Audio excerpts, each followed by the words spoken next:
So this video is a little different than the usual stuff we make on this channel. However, can't tell a lie, we haven't really been active for a few months anyway, so this is us dipping our toe back in the water, bringing you a breaking news story that I think you're going to enjoy.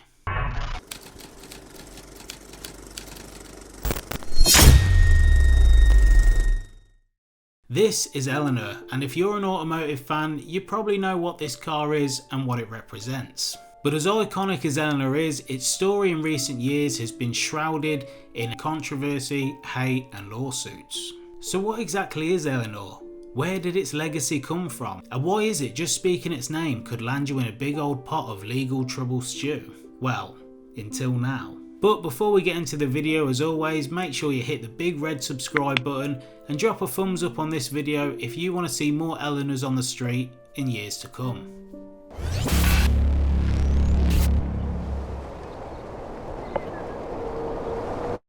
You may be thinking that surely a car from just any film can't actually cause anyone any major dramas, and just how wrong you'd be. You see, Eleanor isn't just a car from a film, it's actually a credited movie character found across multiple films, and this means it's protected by copyright law. The likeness, name and stylings of the vehicle are all protected, and trying to use or make money from any of these could result in quite a hefty lawsuit. This is something YouTuber B is for Build found out the hard way, when in 2020 not only was he ordered to delete all of his build videos of a 2015 Eleanor Mustang project he was building, but he also had the car itself seized and was given ownership to the Halicki film company. But to understand how we got to this point and why recent news may change what we know about Eleanor replicas, we first need to journey back to 1974 and the creation of the original Gone in 60 Seconds. Attention all units. The suspect's vehicle is a 1973 Mustang, yellow in color. The reason for pursuit unknown.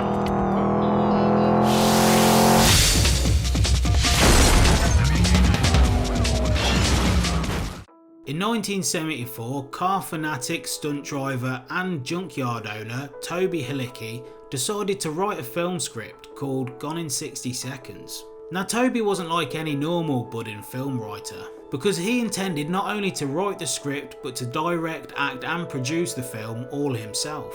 There was no official script as such, it was mainly pages full of ideas and rough dialogue that would help the story progress through the film. But story aside, he knew he wanted to make an incredible driving film that was made for drivers, by drivers and centred around the vehicles as opposed to the storyline. The film centres around a main character called Mandarin Pace, who owns a chop shop in Long Beach, and he has to try and steal 48 cars in a matter of 5 days. All of the vehicles on the list had code names, and the main vehicle, a 1971 Mustang, was codenamed Eleanor. Awful acting aside, the actual driving sequences are second to none in the film, and it's really worth a watch. They even broke records for the most cars destroyed in a film and for the longest chase scene in film history. The film was a cult classic to petrol heads, and in 1989 Shelby would start filming the sequel, based in New York a few months after his marriage. Unfortunately, during the filming of this movie, Shelby had an accident and was killed on set. The film was never completed, and the rights to all of his materials ended up in the hands of his wife, Denise Halicki.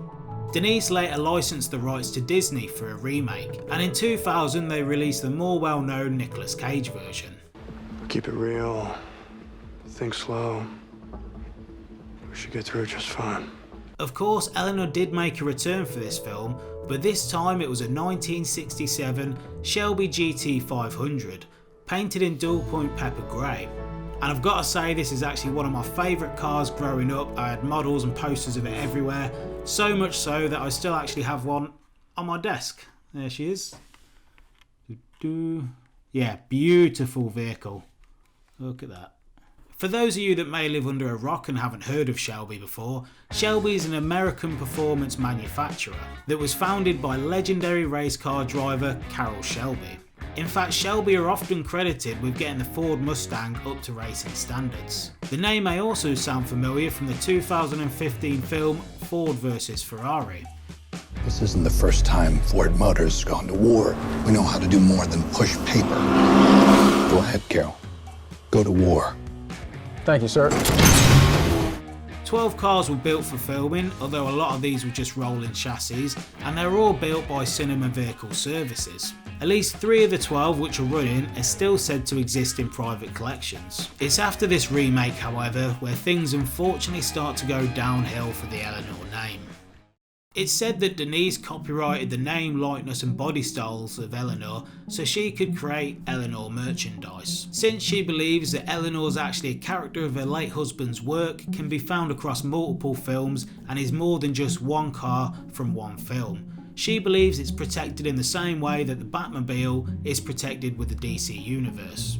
However, Carroll Shelby also wanted to register trademark so he could build Eleanor's along with his GT500 series. There would be a reproduction of the 1967 model, but obviously styled as Eleanor. Denise, unhappy with this decision, decided to hit back and in 2005 launched a lawsuit against Shelby for breaching copyright rules and regulations. And so began the nearly 2-decade-long battle of courtrooms and copyright. Shelby originally won the case, however in 2008 the tides turned as another judge at an appeal committee stated that the investigation needed more time and more proceedings, and so the battle continued. You see, you first need to get a license to be able to use the intellectual property of Eleanor itself. Now over the years there have been some companies that have been able to get this license and start making reproductions.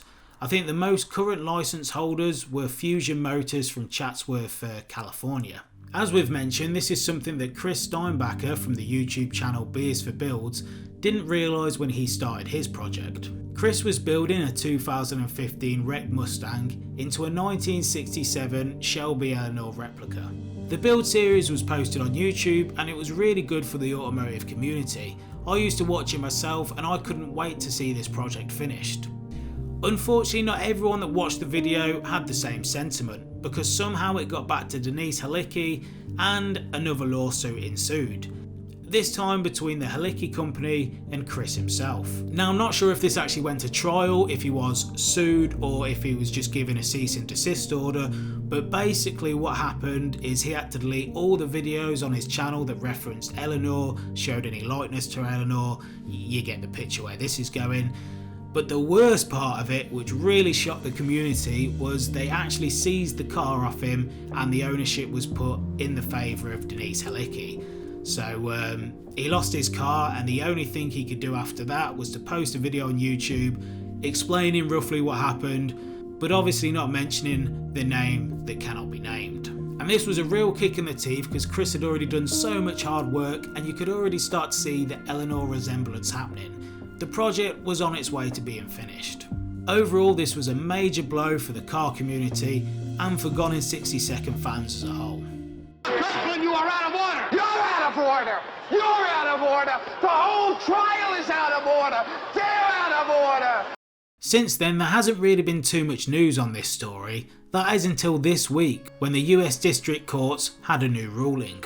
The court said, and I am going to have to look over there for a minute to read this because I can't memorise it because, you know, that's just too difficult and I'm not a YouTuber that does this every day. So we're going to look here.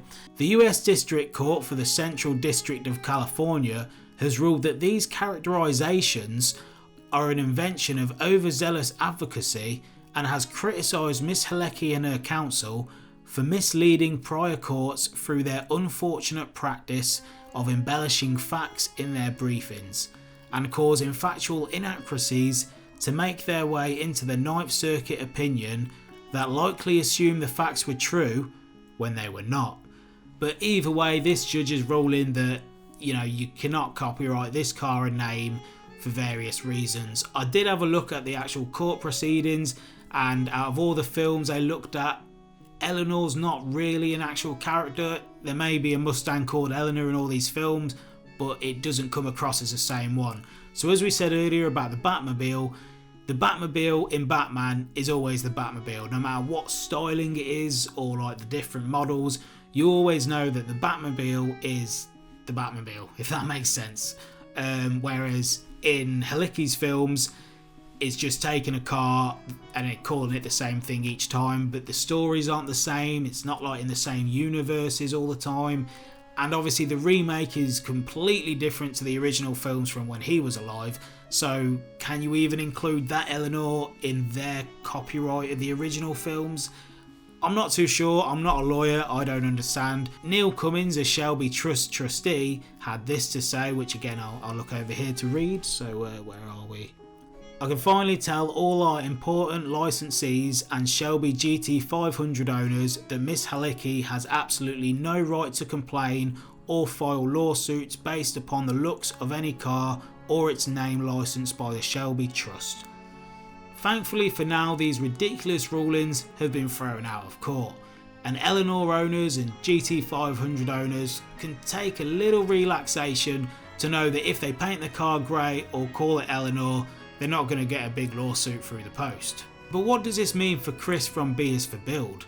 Does it mean that he can sue for damages? Will he get the car back? Is he able to re-upload the original videos of the Build series and finish the Build series?